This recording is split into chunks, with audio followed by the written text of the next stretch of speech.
राज्यभरात मुसळधार पावसाचा धुमाकूळ। परभणीच्या जिंतूरसह जळगावच्या मुक्ताईनगरमध्ये ढगफुटी सदृश्य पाऊस।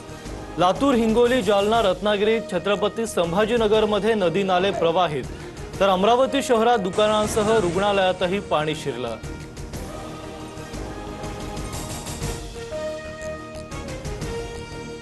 मुंबई आणि उपनगरांमध्ये पावसाची संततधार सुरूच। पहिल्याच पावसात मुंबई तुंबली।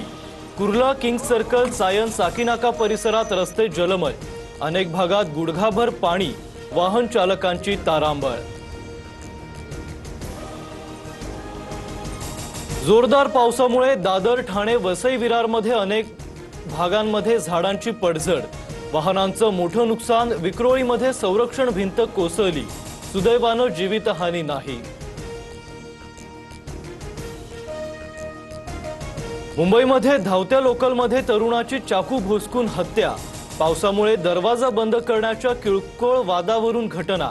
अंधेरी ते बोरिवली स्थानकादरम्यानचा प्रकार। आरोपीला पनवेलमधून अटक। अधिकारीच मॅनहोलमध्ये पडल्यानंतर मुंबई पालिकेला जाग। मॅनहोल्सवर संरक्षित जाळी बसवण्याचे निर्देश। उपमहापौर संजय घाडींचे प्रशासनाला आदेश। महापौरांच्या पाहणी दरम्यान अधिकारी मॅनहोलमध्ये पडला होता।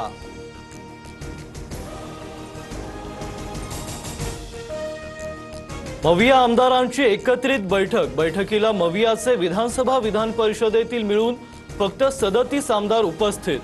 23 आमदारांची मात्र दांडी।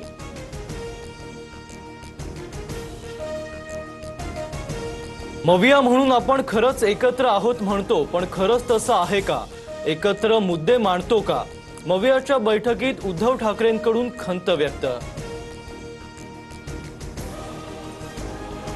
बीडच्या केस तालुक्यातील विलास घुले हत्येतील आरोपींना 30 जूनपर्यंत पोलीस कोठडी।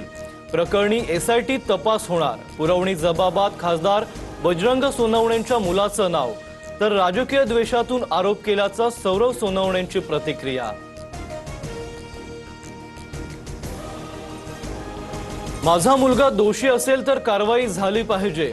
आवश्यक असल्यास फोनचे सीडीआर काढा, मात्र विनाकारण माझ्या कुटुंबाची कुणी बदनामी करत असल्यास कारवाई व्हावी। खासदार बजरंग सोनवणेंची भूमिका।